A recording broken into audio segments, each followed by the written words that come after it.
Hold on to your butts. These are the Squashbuckler Diaries.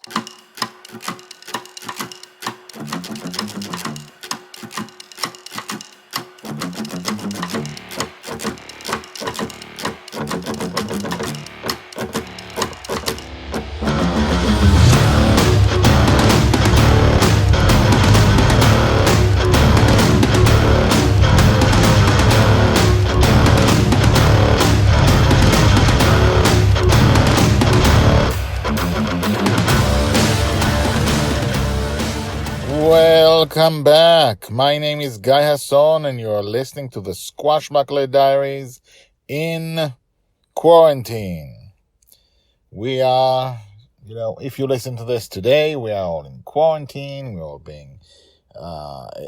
all staying at home with our kids, with our wives, with our husbands, with our work, without our work.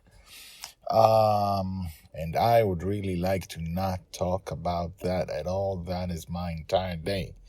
And I'm trying to find some time to record the daily podcast for you guys. And so I got in the car. The one day my wife came early, I escaped. I ran. And I'm sitting in the car. There's noise outside. And we are recording a few episodes of the Squashbuckler Diaries. So we are talking about Shelley, the girl in the dream, the girl who lives in her father's dreams. And season 1 covers ages 2 to 6. And there are people right now who parked right next to me. I'm in the middle of nowhere. How is that happening? Let's let them move aside. Stop making noise. Okay. So we are watching a child grow up in the dream, in daily adventure. She's going to be a hero. She's going to be a heroine when she grows up. She's already a heroine now.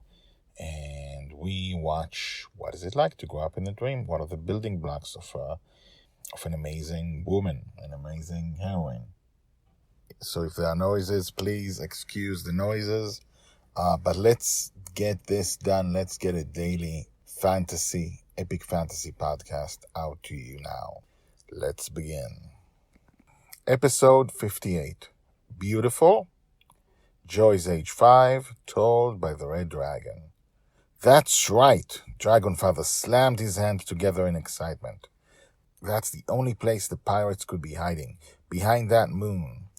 Dragondale smiled a big smile. She was only 5 years old and actually figured out where the villains are hiding.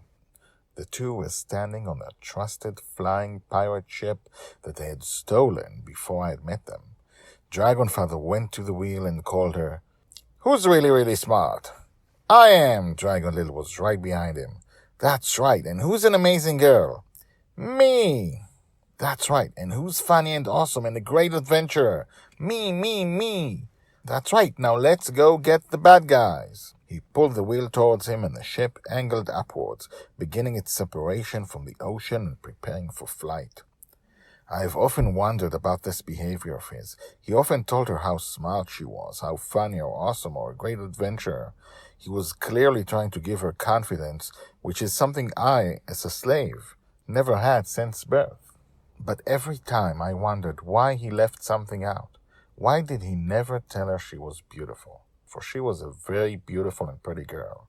And yet in all the time I had been with him, I have never heard him tell her once that she is beautiful. I do not know the answer to this one. It puzzles me. Perhaps she should know. Told by the Red Dragon.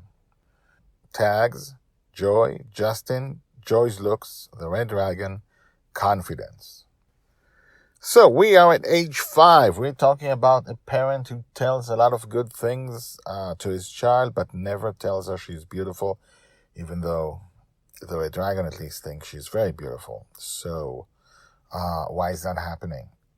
Like I told you, in previous episodes, the basic rule is if I ask a question, if a question is asked, it will get answered. It may not be answered now, but it will be answered. We are here for the length of her life. So this will emerge. Why is Justin behaving like this? And are there any consequences of his behavior on Joy, who has never heard that she is Beautiful.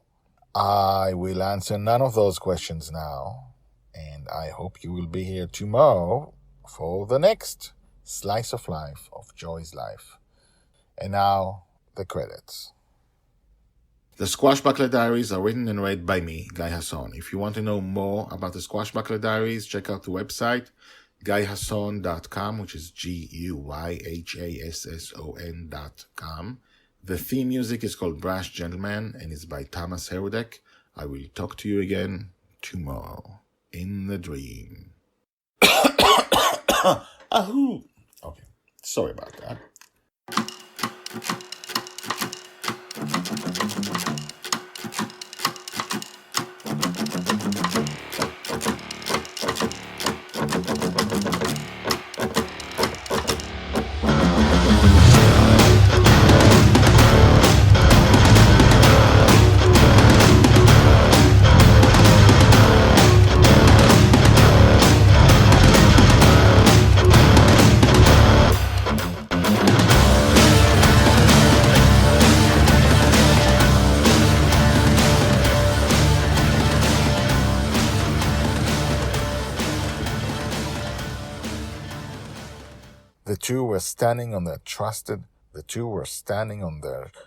The two were standing on their trusted flying pirate ship that they had the two were standing on the